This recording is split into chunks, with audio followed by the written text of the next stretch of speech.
Lo tahu kan, akhir-akhir ini di mana-mana orang ngomongin soal emas. Di media, di TikTok, bahkan di grup keluarga WhatsApp, semua teriak, emas bakal meledak, atau sekarang waktu terbaik buat beli sebelum harga makin gila. Tapi di balik semua euforia itu, ada satu hal yang jarang banget orang bahas. Seberapa dalam lu bener-bener paham soal permainan emas ini? Karena jujur aja, banyak orang yang beli emas bukan karena paham, tapi karena takut ketinggalan. Dan di dunia investasi, rasa takut itu sering jadi biang bencana. Fenomena naik turunnya harga emas menjelang 2030 bukan sekadar angka di grafik atau tren musiman. Ini kayak gelombang besar yang dipicu oleh berbagai kekuatan. Ketegangan geopolitik, inflasi global, suku bunga, perang dagang, bahkan perubahan arah ekonomi dunia yang perlahan tapi pasti menuju babak baru. Tapi di saat semua orang sibuk lihat harga emas hari ini, gue mau ajak lo lihat lebih dalam. Apa yang sebenarnya sedang terjadi di balik layar, dan kenapa lo harus hati-hati sebelum ikut-ikutan beli emas hanya karena katanya aman. Lo lihat, setiap kali dunia panik, emas selalu dijadikan pelarian. Ketika pasar saham goyah, orang beli emas. Ketika dolar melemah, orang beli emas. Ketika berita krisis mulai muncul di TV, orang langsung lari ke toko perhiasan atau buka aplikasi investasi emas digital. Tapi anehnya, sejarah nunjukin kalau justru di saat orang-orang lagi euforia beli emas, disitulah banyak yang kejebak di harga puncak. Karena emas itu unik. Dia bukan sekadar aset yang nilainya naik, tapi juga cermin dari ketakutan dan keserakahan manusia. Masalahnya, kita sering kali lupa kalau harga emas itu nggak cuma ditentukan oleh nilai logamnya, tapi juga oleh psikologi massa, arah kebijakan bank sentral, dan arus uang global. Kalau lo pikir harga emas naik murni karena permintaan tinggi, itu setengah benar. Tapi separuh lainnya, bahkan lebih besar, ditentukan oleh kebijakan suku bunga, nilai dolar, dan ekspektasi pasar terhadap krisis yang belum tentu datang. Jadi sebelum lo ikut-ikutan beli karena takut tertinggal, lo harus ngerti dulu. Emas bukan hanya soal harga, tapi juga soal waktu dan konteks. Sekarang coba lo pikir, tahun-tahun terakhir ini, banyak negara lagi nimbun emas besar-besaran. Cina, Rusia, India, semuanya beli dalam jumlah gila-gilaan. Kenapa? Karena mereka tahu dunia lagi berubah. Dolar alias yang selama ini jadi raja dunia, mulai digoyang kepercayaannya. Banyak negara mulai cari cara buat lepas dari dominasi dolar, dan salah satu caranya adalah balik ke aset nyata, salah satunya emas. Nah, dari situlah muncul narasi harga emas bakal meledak. Tapi di balik itu, ada realita yang jauh lebih rumit dari sekadar harga naik. Kalau lo perhatiin, harga emas itu nggak pernah naik terus tanpa henti. Dalam jangka panjang, iya, trennya naik. Tapi di perjalanan, naik turunnya bisa bikin jantung copot. Tahun 2011 misalnya, harga emas tembus rekor saat itu, semua orang euforia. Tapi setelahnya, turun lebih dari 30% dalam beberapa tahun. Banyak yang beli di puncak akhirnya nyesel, nunggu bertahun-tahun cuma buat balik modal. Nah, lu mau ulang sejarah itu lagi? Gua nggak bilang emas itu jelek. Emas tetap punya tempat penting dalam sistem keuangan global. Tapi lu harus sadar, emas itu bukan jalan pintas menuju kaya. Dia bukan mesin uang. Dia cuma alat lindung nilai. Dan bahkan itu pun ada syaratnya. Kalau lu nggak ngerti konteks ekonomi makro, lu bisa salah langkah. Lu beli waktu semua orang panik, lu jual waktu semua orang tenang. Hasilnya, lu rugi 2 kali. Sekarang mari kita tarik napas sebentar dan ngomong soal krisis 2030 yang lagi ramai diperbincangkan. Banyak ekonom bilang, dunia sedang mengarah ke siklus besar berikutnya, di mana sistem keuangan yang kita kenal bakal berubah total. Utang global udah meledak, ketimpangan makin parah, teknologi mengubah struktur pekerjaan, dan geopolitik makin kacau. Semua ini bikin banyak orang percaya bahwa krisis besar tinggal soal waktu. Dan di tengah ketidakpastian itu, emas lagi-lagi jadi sorotan. Tapi apakah artinya emas pasti selamat? Belum tentu. Masalahnya, setiap krisis punya pola yang beda. Di beberapa krisis, emas benar-benar jadi penyelamat. Tapi di krisis lain, harga emas justru jatuh bareng aset lainnya. Kenapa? Karena kalau krisisnya terlalu parah, orang nggak punya pilihan selain jual semua aset mereka, termasuk emas, buat cari uang tunai. Jadi, tergantung jenis krisisnya. Kalau krisisnya inflasi ekstrim, emas bisa terbang. Tapi kalau krisisnya deflasi, di mana uang justru jadi langka, emas bisa anjlok. Dan sekarang, lo harus nanya, krisis yang bakal datang ini bentuknya yang mana? Lihat kebijakan global sekarang. Amerika Serikat masih main di tingkat utang yang absurd. China lagi memperlambat ekonomi tapi agresif beli komoditas. Eropa masih terjebak inflasi tapi takut resesi. Sementara Indonesia, kita masih sibuk jaga pertumbuhan 5% sambil utang jalan terus. Lu pikir semua itu nggak akan berdampak ke harga emas? Salah besar. Karena semua pergerakan makro itu kayak tali yang saling tarik-menarik. Emas cuma salah satu simpulnya. Sekarang, coba lu tengok perilaku investor lokal. Banyak banget yang sekarang ikut tren emas digital, dinar, atau beli logam mulia fisik dengan tabungan kecil. Bagus sih, artinya kesadaran investasi meningkat. Tapi seringkali tanpa pemahaman. Orang cuma ikut-ikutan. Beli tiap harga naik, jual tiap panik. Padahal, logika investasi itu kebalikannya. Beli saat orang takut, jual saat orang tamak. Tapi ya begitulah, kebanyakan orang nggak tahan lihat grafik merah, padahal disitulah kesempatan lahir. Fenomena harga emas naik turun ini sebenarnya bukan cuma soal ekonomi, tapi juga cermin dari emosi manusia. Ketika dunia ketakutan, harga emas melonjak. Tapi begitu rasa takut itu reda, harga emas mulai melemah lagi.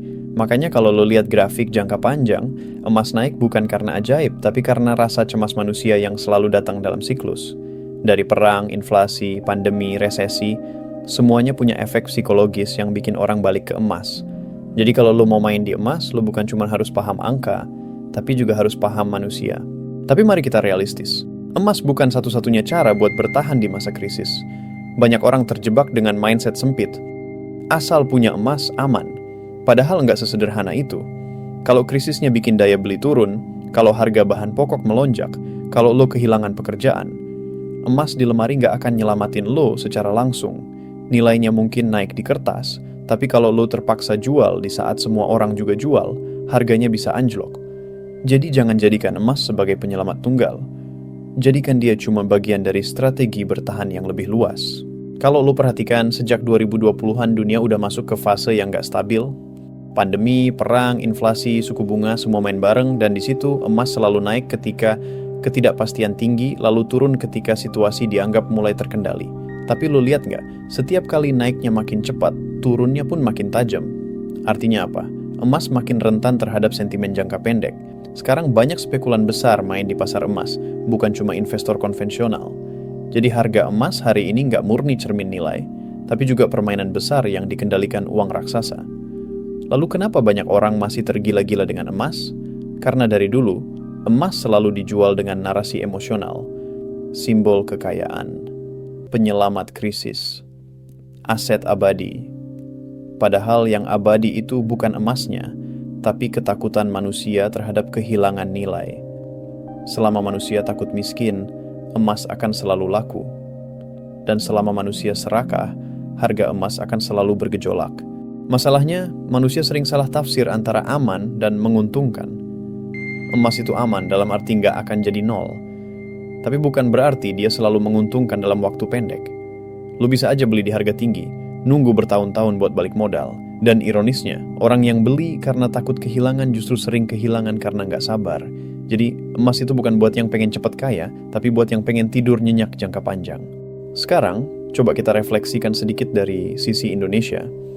Banyak yang suka bangga bilang, gue punya emas 10 gram, berarti gue aman. Padahal lu tahu nggak, kalau nilai rupiah anjlok, harga emas lu memang naik dalam angka rupiah, tapi daya beli lu belum tentu naik, karena semua harga lain ikut naik juga. Emas bisa lindungi nilai, tapi nggak bisa ciptain nilai baru. Dan kalau semua orang berlindung di emas, siapa yang bangun ekonomi realnya? Jadi kalau lu cuma beli emas tanpa ngerti ekosistem ekonomi di belakangnya, lu cuma ikut arus tanpa arah. Dan satu hal yang paling sering dilupain, emas itu nggak ngasih cash flow. Lo nggak dapat bunga, nggak dapat dividen, nilainya cuma naik kalau orang lain bersedia beli lebih mahal dari lo. Jadi kalau semua orang berhenti beli, harga bisa stagnan. Sementara kebutuhan lo jalan terus. Itulah kenapa investor cerdas selalu punya keseimbangan antara aset yang produktif, kayak saham, bisnis, properti, dan aset pelindung, kayak emas. Jadi kalau lo mau beli emas, pastikan itu bukan satu-satunya pegangan lo. Menjelang 2030, kita bakal lihat perubahan besar dalam sistem ekonomi dunia. Pergeseran dari dolar, kebangkitan BRICS, ketidakpastian politik, transisi energi, dan potensi resesi global baru. Semua itu bisa bikin harga emas bergerak liar. Tapi ingat, emas bukan solusi atas semua masalah itu. dia cuma refleksi dari kondisi dunia. Kalau lo beli emas tanpa ngerti arah ekonomi global, lo ibarat naik kapal tanpa tahu cuaca. Bisa aja selamat, tapi bisa juga karam bareng yang lain.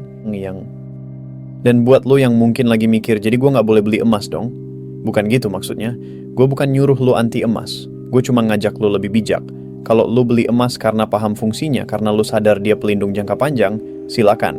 Tapi kalau lo beli cuma karena panik, atau karena ikut tren katanya 2030 bakal krisis, ya itu sama aja kayak lo beli payung pas hujan reda, tapi angin topan baru datang. Timing itu segalanya.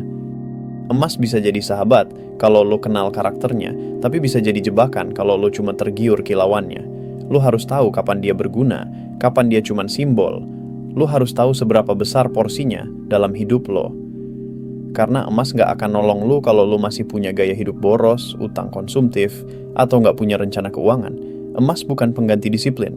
Krisis 2030, kalaupun benar terjadi, nggak akan cuma ngetes portofolio kita, tapi juga ngetes mental kita. Siapa yang panik, siapa yang sabar, siapa yang paham arah permainan. Dan percaya deh, yang bakal bertahan bukan yang paling kaya, tapi yang paling siap. Jadi kalau lo mau siap, pelajari dulu sistemnya. Jangan cuma beli emas, tapi juga pahami kenapa lo beli. Jangan cuma ngikut narasi, tapi ukur realita.